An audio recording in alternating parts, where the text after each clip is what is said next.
नमस्कार विद्यार्थी मित्रांनो, आज आपण मराठीमधील आपले जे शब्दसंपत्ती आहे तो घटक अभ्यासणार आहोत। सगळ्यात आधी आपण मागील मागील व्हिडिओ लेक्चरमध्ये आपण हे बघितलं होतं की शब्दसंपत्ती म्हणजे काय। परत याचा देखील आपण व्हिडिओ बघितला होता। आज आपण याचा आणखी एकदा याचा सराव करूया। सगळ्यात आधी शब्दसंपत्ती म्हणजे काय मी पुन्हा एकदा तुम्हाला सांगते की शब्द म्हणजे काय की ज्याच्यामध्ये अनेक शब्दांचा खजिना असतो, म्हणजे ज्या ठिकाणी अनेक शब्द हे बोलले जातात, म्हणजे शब्दांचा खजिना ज्याला आपण म्हणतो त्यालाच शब्दसंपत्ती असे म्हणत असतात।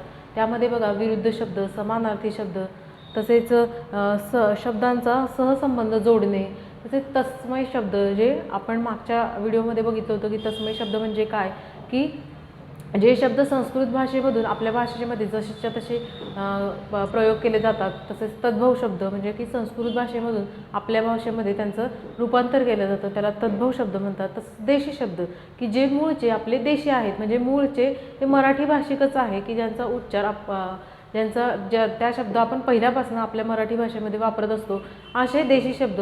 तसेच त्यामध्ये परभाषीय शब्द आहेत की परभाषीय शब्द म्हणजे काय की जे विविध भाषेतून आपल्या भाषेमध्ये आलेले असतात, जसं हिंदी असेल, कानडी असेल, तसेच पोर्तुगाल असेल, इंग्रजी असेल, अशा विविध भाषेमधून आपल्या मराठी भाषेमध्ये जी शब्द आलेले आहेत, ह्या सगळ्या शब्दांची साठवणूक म्हणजेच काय तर शब्दसंपत्ती। आणि शब्दसंपत्तीचा अर्थ असाच की शब्दांचा खजिना। तर आज आपण परत एकदा त्यांचा शब्दसंपत्तीमधील जो एक म्हणजे शब्दांचा सहसंबंध जोडणे हे देखील शब्दसंपत्तीशी रिलेटेड आहे, म्हणजे सहसंबंध शोधणे। कशा पद्धतीने आपण शब्दांचा सहसंबंध शोधून म्हणजे तो एक शब्द वेगळा काढला पाहिजे हे आपण बघूया। जसं बघा की सहसंबंध म्हणजे काय की दोन शब्दांमध्ये अर्थछटा म्हणजे काय की ज्या शब्दांना अर्थ असतो त्या अर्थछटेचा म्हणजे त्यांचा अर्थ वेगळा करणे, अर्थांमध्ये छटा पाडणे। तसं आशयांचा किंवा त्यातील जो शब्द जे दोन शब्द असतात त्यातील अर्थछटा म्हणजे अर्थांचा म्हणजे छटा करणे म्हणजे त्याचे भाग करणे अर्थांचा, किंवा मग आशयांचा म्हणजे जो आशय दिला असेल आपल्याला त्याच्यापैकी अर्थानुसार आपण म्हणजे विचार केला पाहिजे किंवा आशयानुसार विचार केला पाहिजे, किंवा शब्दरूपांचा संबंध शोधणे, किंवा मग त्याच शब्दांमधला जो शब्द असेल त्याचा आपण संबंध शोधला पाहिजे, ते आपण बघणारच आहोत। उदाहरणार्थ बघा की आता याच्यामध्ये बघा संस्कृत हा शब्द दिलेला आहे, याच्यामध्ये बघा संस्कृत, संस्कृती आणि विकृत या तिघांमधून आपल्याला काय करायचं आहे, एक शब्द वेगळा काढायचा आहे। जसं बघा संस्कृत आणि संस्कृती म्हणजे हे दोघं काय झालेले अर्थ एकच झाला आहे की संस्कृत, त्यानंतर एक वेलांटी दिलेली आहे म्हणजे अर्थ संस्कृत आणि संस्कृती हे शब्दसंबंध म्हणजे शब्द हे एकच झालेले आहे, याच्यावरती वेलांटी दिलेली आहे। त्याच्यामध्ये फक्त विकृत हा शब्द वेगळा वाटतो म्हणून आपल्याला विकृत हा शब्द वेगळा लिहावा लागेल, म्हणजे ह्या तिघांपैकी विकृत हा शब्द वेगळा आहे। जसं संस्कृतचं संस्कृती आलं तसं विकृतचं काय येणार विकृती, ह्या पद्धतीने, म्हणून विकृत हा शब्द आपण वेगळा काढू शकतो। त्यानंतर बघा इतिहास, त्याआधी आपण संस्कृत हा शब्द बघा याच्यामध्ये दिलेला आहे की उदाहरणार्थ संस्कृत या शब्दांचा अर्थ सुसंस्कृत, सांस्कृतिक व संस्कृती या शब्दांशी अर्थछटेचा काय आहे संबंध आहे, म्हणजे त्यांचा अर्थछटेचा संबंध आहे तो म्हणजे काय सुसंस्कृत, सांस्कृतिक किंवा मग संस्कृती। ह्या आपल्याला संस्कृत आणि संस्कृती हे दोन शब्द दिलेले आहे, त्याच्यामध्ये काय त्यांच्या अर्थ जो आहे अर्थछटा जी आहे त्याच्यामध्ये त्याचा संबंध आपल्याला दिसतो, म्हणून तो शब्द आपण काय केलेला आहे दोघं समान राहिले आणि विकृत काय केलेला आहे बाजूला काढलेला आहे। त्यानंतर बघा दुसरं उदाहरण, इतिहास या शब्दाचा इक या प्रत्यय जोडल्यास त्यापासून ऐतिहासिक हे शब्दरूप तयार होते। जसं बघा याच्यामध्ये उदाहरण घेतलेलं आहे की इतिहास आणि इतिहासला आपण काय केलेलं आहे इक प्रत्यय लावलेला आहे। इक प्रत्यय आपण मागील व्हिडिओ लेक्चरमध्ये बघितलं होतं की प्रत्यय म्हणजे काय, आणि ज्यावेळेस त्याला प्रत्यय द्यावे लागते आपल्याला तेव्हा त्या शब्दाचा इतिहासचा काय होणार ऐतिहासिक। अशा पद्धतीने ऐतिहासिक शब्द तयार झाल्यानंतर इक प्रत्यय लागून, तसंच भूगोलाचं काय होणार भौगोलिक, भूगोलाचं भौगोलिक होणार, म्हणजे हे दोन शब्द हे समांतर आहे आणि भूगोल या शब्दाचं आपल्याला उत्तर काय लिहावं लागेल भौगोलिक।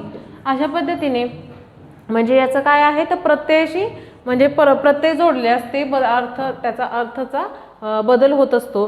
जसं तिसरं बघा वाघ म्हटले की त्याचा स्वभाव शूरतेचा असा बोध होतो, म्हणजे याच्याशी नामाशी आशयानुसार जोडला जातो. जसा बघा तिसरं वाघ हे दिलेलं आहे. वाघ कसा असतो? शूर असतो.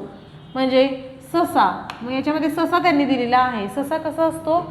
भित्रा असतो. म्हणजेच आपल्याला याच्यामध्ये भित्रापणाचा त्याचा बोध होतो. म्हणजे वाघ म्हटलं की शूरता आणि ससा म्हटलं की भित्रेपणा. जसं याच्या नामाच्या आशयानुसार हा तो जोडला जातो. जसं एका सहसंबंधाशी जोडी दिल्यास त्याच नेहमी दुसरी जोडी ओळखल्यास म्हणजे त्यास सहसंबंध असे म्हणतात. सहसंबंध कशास म्हणतात? की जी जोडी दिलेली असेल त्या जोडीची आपण दुसरी जोडी ओळखणे, तेव्हाच त्याला आपण काय म्हणत असतो? सहसंबंध जोडणे.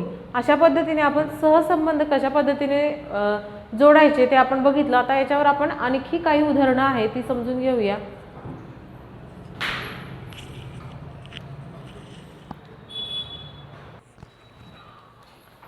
त्यानंतर बघा गटात न बसणारा शब्द.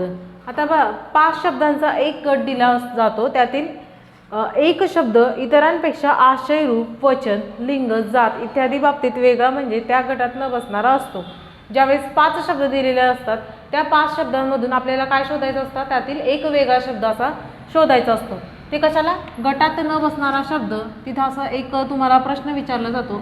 त्याच्यापैकी तो आपल्याला त्यातील 5 शब्दांपैकी तो शब्द कसा ओळखायचा असतो? की त्याचा जो आशय असतो तो वेगळा पाहिजे, तो रूप वेगळं पाहिजे, किंवा वचन वेगळं पाहिजे, किंवा लिंग वेगळं पाहिजे, किंवा जात वेगळी पाहिजे. ह्या सगळ्यांचा ज्यावेळेस तिथे आपण विचार करतो त्यावेळेस त्या बाबतीमध्ये तो वेगळा असला पाहिजे. म्हणजेच तो शब्द कसा असतो? आपला गटात न बसणारा असतो. तेव्हा त्याला आपण त्या शब्दाला वेगळं काढू शकतो.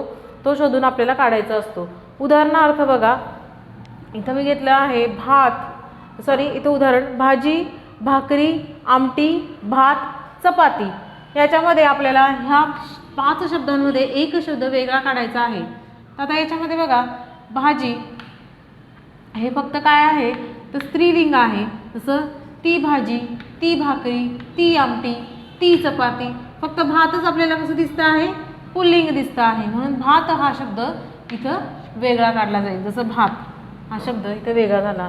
बरोबर. म्हणजे याच्यामध्ये लिंगानुसार आपल्याला बदल दिसतो. लिंगानुसार ह्या वाक्यामध्ये आपल्याला बदल दिसतो. ह्या गटात न बसणारा शब्द हा लिंगानुसार आपल्याला वेगळा आपण काढलेला आहे. जसं म्हणजे दुसरं वाक्य बघूया. जसं बघा वडे, तडे, पेढे, सडे, खेडे. आता बघा आपल्याला हे वाक्य सेमच वाटतात.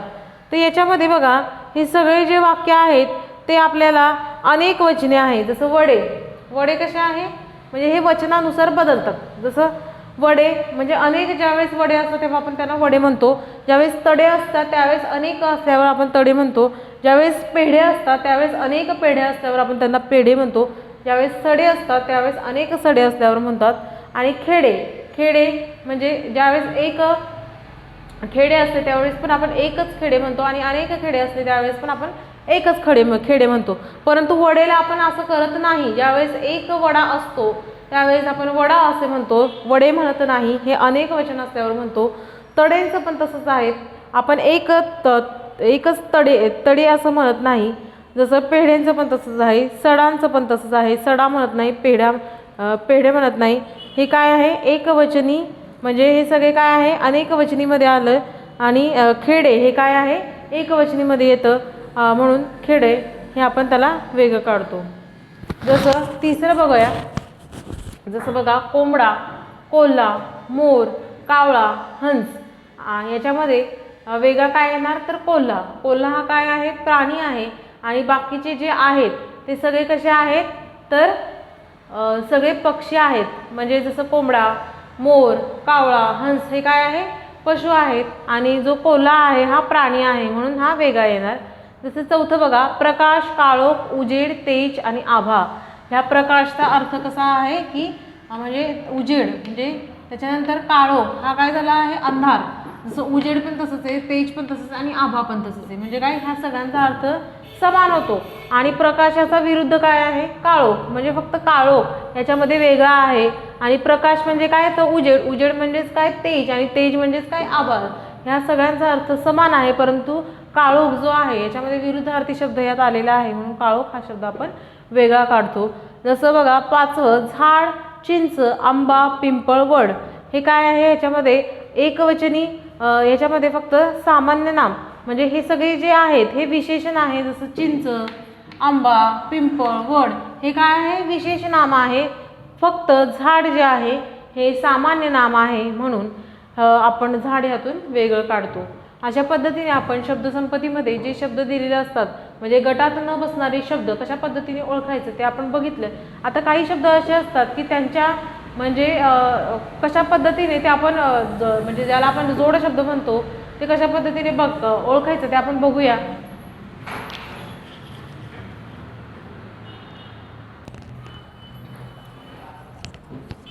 त्यानंतर बघा, शब्दसंपत्तीमध्ये आपला अजून एक प्रकार आहे ते म्हणजे जोड शब्द, की जो देखील जो शब्दसंपत्तीचा एक भाग आहे. जसं बघा, अक्राळ विक्राळ, काही जोड शब्द मी इथे लिहिलेले आहे समजून घेण्यासाठी.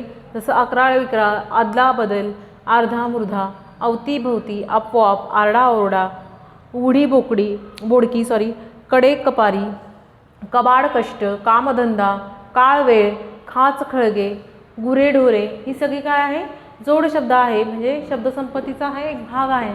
त्यानंतर बघा, काही शब्द असे असतात की एक शब्दापासून म्हणजे अनेक शब्दांपासून आपल्याला एक शब्द लिहायचा असतो. जसं देव न मानणारा नास्तिक, देव मानणारा आस्तिक असे शब्द आपण मागील याच्यात बघितले होते. आता बघा, काही शब्द असे असतात की एका शब्दाचे भिन्न अर्थ असतात. जसं बघा, अंकाचे काय वेगवेगळे अर्थ, जसं अंक म्हणजे काय तर आकडा किंवा मांडी. अंतर शब्दाचे भिन्न अर्थ, जसं मन, भेद किंवा लांबी. जसं अंबर या शब्दाचे विविध अर्थ, जसं आकाश, वस्त्र.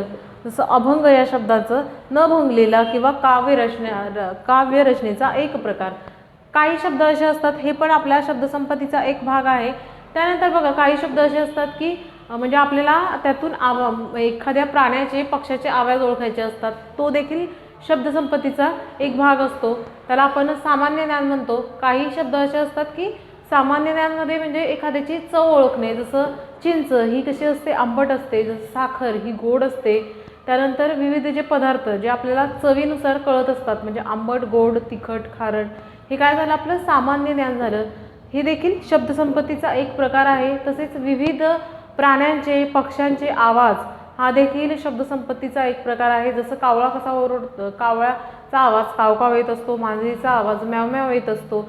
तसंच कुत्र्याचा आवाज हा कुत्र्याचा भुंकण्याचा आवाज हा, हे देखील हे सगळ्या गोष्टींचा समावेश शब्दसंपत्तीमध्ये होत असतो. म्हणजेच या सगळ्यांना शब्दसंपत्ती असे म्हणत असतात. अशा प्रकारे आपण शब्दसंपत्ती म्हणजे काय त्याचा सराव बघितला.